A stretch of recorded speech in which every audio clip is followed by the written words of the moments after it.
60. Le jeu vidéo a 60 ans. C'est 6 décennies d'innovation, de licences mémorables, et parfois moins. Des petits jeux, des grands jeux, mais surtout des rêves et de belles histoires. 60 ans, à l'échelle de l'histoire avec un grand H, c'est pas grand chose. Et pourtant, à l'instar des grandes figures historiques, le jeu vidéo aussi a ses grands noms. Shigeru Miyamoto, papa de Mario et Zelda, Hidetaka Miyazaki, le fondateur de From Software, John Romero, créateur de Doom et Quake, Gabe Newell, pionnier de la démocratisation du gaming avec Valve et Steam, ou encore Alexei Pachitnov, inventeur du jeu de réflexion intemporelle Tetris. Y a rien qui vous interroge là-dedans ? Quand on cite les grands noms du jeu vidéo, on ne cite souvent que des hommes. Des créateurs hommes. Des femmes sont citées, mais on n'en parle pas souvent dans le côté créatif. C'est plus souvent des profils commerciaux qui sont mis en avant, qui sont complètement décorrélés de la création. Et les commerciaux, qu'ils soient hommes ou femmes, ça fait pas vraiment rêver les gens. Ils sont pas vraiment portés non plus dans le cœur des joueurs et des joueuses. Et c'est vrai que ces commerciales, dans l'imaginaire collectif, elles se dressent pas au niveau des noms qu'on a cités précédemment. On va pas se mentir, l'industrie, depuis qu'elle a été créée, elle est largement dominée par un public masculin. Et c'est factuel, y a pas de critique là-dessus, mais il faut pas oublier qu'il y a quand même des femmes qui ont participé et qui ont permis de grandes avancées. Et pour celui qui sait chercher, des noms, il y en a plein. Mais si je te demande de me citer 3 noms maintenant, c'est pour toi, et comme pour moi d'ailleurs, pas si évident que ça. Aujourd'hui, je vais tenter de remettre en valeur le travail de ces femmes, et on va parler des grandes dames du jeu vidéo. Déjà, vu qu'on parle un peu d'histoire, il faut se trouver un marqueur, un point de départ. Le JV étant un média récent, c'est assez facile d'identifier les pionnières. On a de la documentation, il y a de quoi faire là-dessus. Et pour moi, avant de sauter dans le grand bain du jeu vidéo, il faut d'abord s'intéresser à la base de la base, l'informatique. On est au milieu du 19e siècle au Royaume-Uni. Les ordinateurs, ça n'existe pas, mais c'est en ce lieu, en cette époque, que les scientifiques s'accordent sur une chose, l'identité de la première programmatrice informatique. Même si ce titre n'existait pas du tout à l'époque. Ada Lovelace, elle étudie depuis qu'elle est très jeune les mathématiques. Pour elle, c'est plus qu'une matière chiante, c'est un vrai terrain de jeu. C'est un endroit où elle peut exprimer sa créativité. Donc la comtesse Lovelace, oui parce qu'en plus, Ada Lovelace était comtesse, à 17 ans, elle fait la rencontre d'un comparse, un mathématicien, Charles Babbage. Et tous les deux sont à Londres, et ils développent une machine faite pour résoudre des problèmes mathématiques. Elle, toute seule, elle va écrire pour cette machine un algorithme, qui s'appuie sur un concept de son invention, le concept de la boucle. En informatique, une boucle, c'est composé d'étapes qui sont exécutées dans un ordre précis. On les assemble en une séquence d'instructions. Et cette séquence, elle est possiblement répétable. Donc on parle d'une boucle.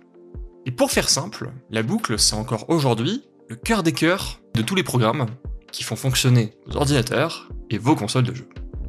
Excellent point pour nous. On a une femme qui était présente au tout début de l'informatique, la science à l'origine de tous nos jeux.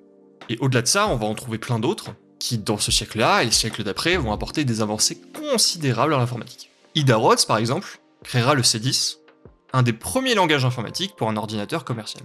Grace Murray Hopper créera le COBOL, langage toujours grandement utilisé pour les bases de données bancaires. Margaret Hamilton, programmatrice des logiciels Apollo, a permis d'envoyer l'homme sur la Lune. Et enfin les ENIAC Girls, Jean Bartik, Betty Alberton, Mary Meltzer, Ruth Teitelbaum, Kathleen Antonelli et Fran Spence seront les créatrices du premier ordinateur numérique.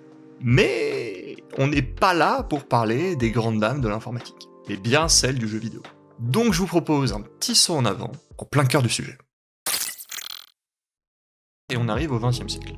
L'informatique, c'est un sujet de plus en plus scruté, pour son intérêt scientifique, pour son intérêt économique, mais aussi pour son intérêt éducatif. En 1964, on a IBM qui s'associe à un programme d'éducation qui s'appelle le BOCES. Et l'objectif de ce programme et de cette alliance, c'est de créer le premier jeu informatique basé sur texte dédié à l'éducation. Pour répondre à cet objectif, ils font appel à des instituteurs, des institutrices, dont une particulièrement, Mabel Ellis. Mabel, avant d'être institutrice, c'est une diplômée d'histoire ancienne. Lors de cette collaboration, en fait, elle va écrire et designer à elle seule un jeu, The Sumerian Game. Bon, à cette époque, on est sur un jeu textuel. Tu dois prendre des décisions avec des prompts de texte. Mais le jeu, en fait, il donne une vision de l'Empire sumérien, de son économie, et le but est en fait d'enseigner les principes généraux de l'économie à des étudiants en y jouant.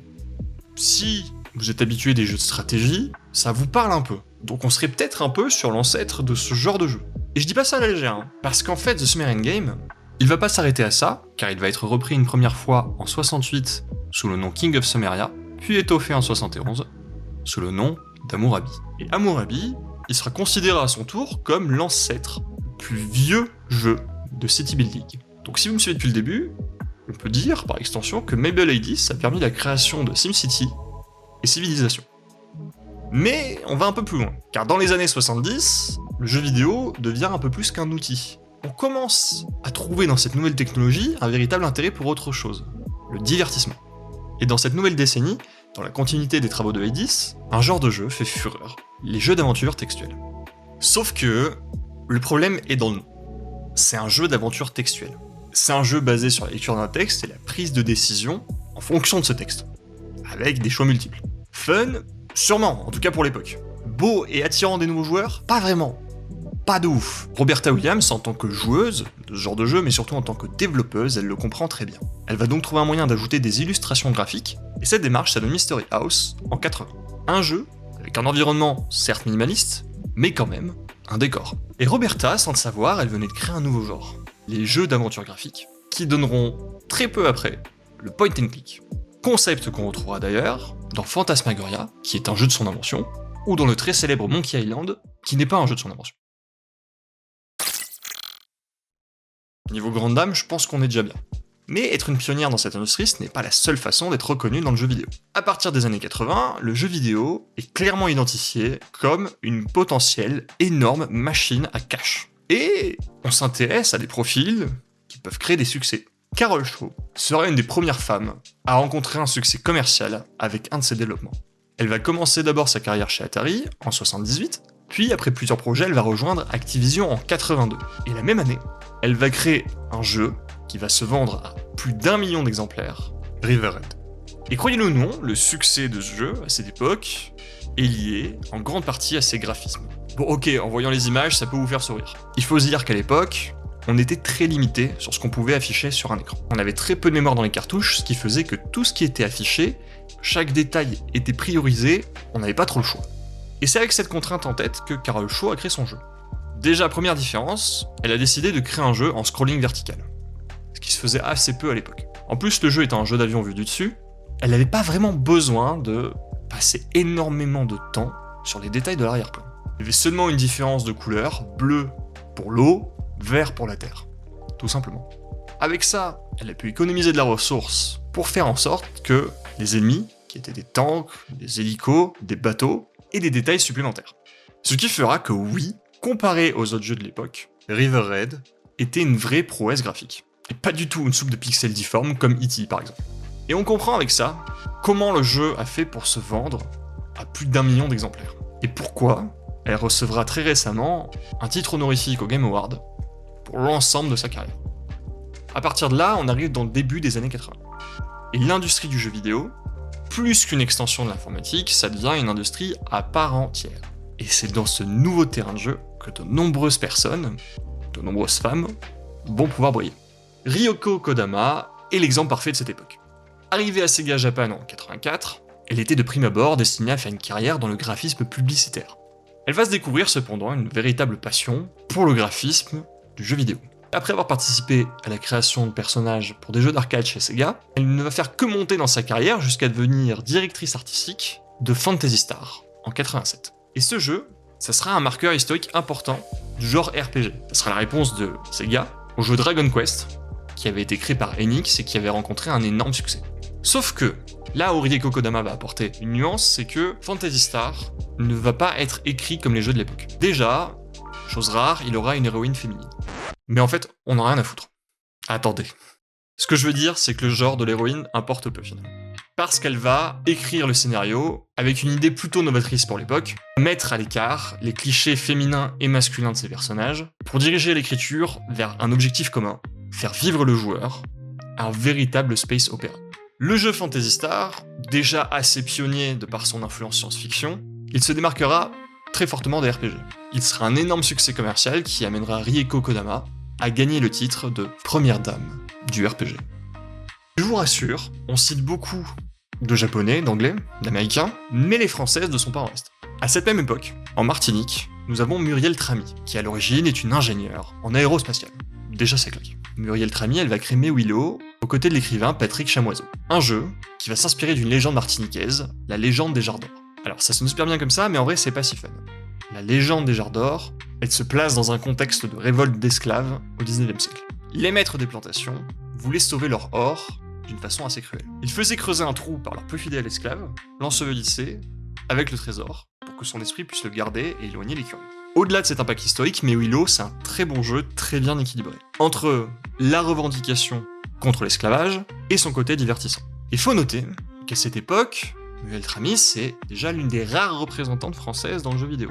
Mais aujourd'hui, avec le recul, elle est surtout considérée comme la première game designeuse noire, titre qui l'amènera à recevoir la reconnaissance de la France, ce qui lui vaudra en 2018 la Légion d'honneur. Mais on avance un peu vite et on va revenir au niveau des années 70, au Japon. C'est à cette époque que Keiko Arikawa et son mari, Yoichi Arikawa, vont fonder le groupe Koei. Après quelques années à développer ensemble divers jeux et à faire grossir l'entreprise familiale, Keiko Arikawa va se rendre compte de quelque chose. Il n'y a que très peu de jeux destinés aux femmes. Et plus encore, dans la majorité des studios, il y a vraiment très peu de femmes y travaillant en tant que développeuses. De ce constat, en 85, Keiko Arikawa décide de créer une nouvelle division chez Koei. Elle va recruter alors des femmes, uniquement des femmes, pour créer la section Ruby Parley, première équipe de développement 100% féminine.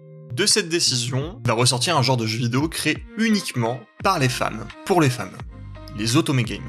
Alors les Otome Games sont des jeux vidéo narratifs, auxquels, à l'objectif principal, on ajoute un objectif secondaire, qui est d'entretenir une romance entre le personnage principal qui est une femme, et divers personnages secondaires qui sont des hommes. Ça donnera, en 94, Angélique, qui sera d'ailleurs un succès immédiat auprès de la gente féminine au Japon.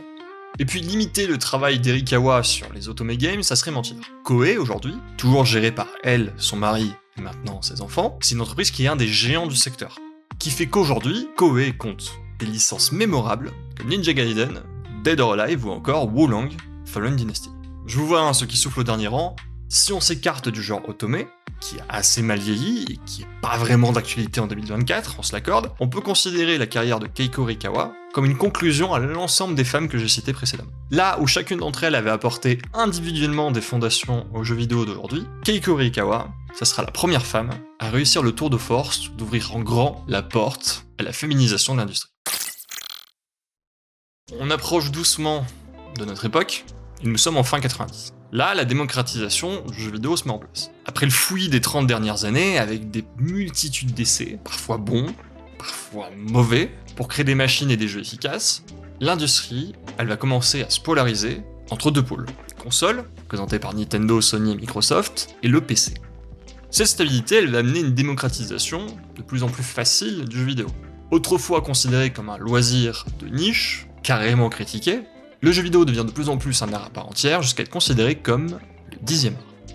Dans cette nouvelle ère, les métiers du jeu vidéo explosent. C'est donc comme ça que vont émerger de nombreux autres postes. Designers, artistes, programmeurs, animateurs, testeurs, engineers, et je vous en passe. Ce sont autant de rôles que de possibilités pour de nouvelles professionnels de marquer l'histoire de l'industrie. C'est pour ça qu'on va commencer à parler non pas d'une développeuse, mais d'une compositrice. Yoko Shimomura, avant toute chose, c'est une pianiste talentueuse. Après l'obtention de son diplôme à l'université de musique d'Osaka, son premier plan c'était de devenir professeur de piano. Coup du hasard, elle fera rapidement son entrée chez Capcom.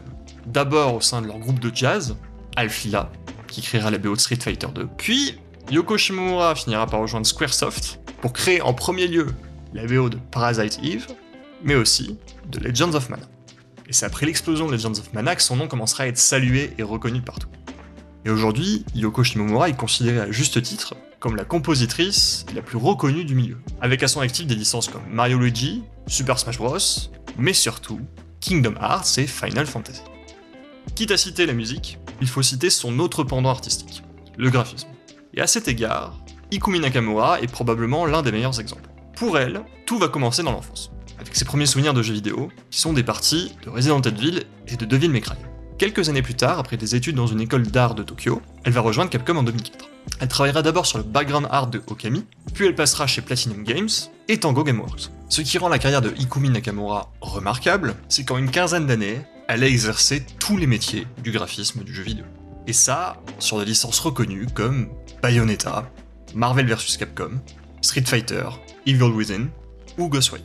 Mais surtout, en 15 ans, elle aura ainsi travaillé sur des arrière-plans, concept art, cinématique, peinture, cara design, mais aussi rempli le rôle de directrice artistique et de conseiller créatif pour des jeux.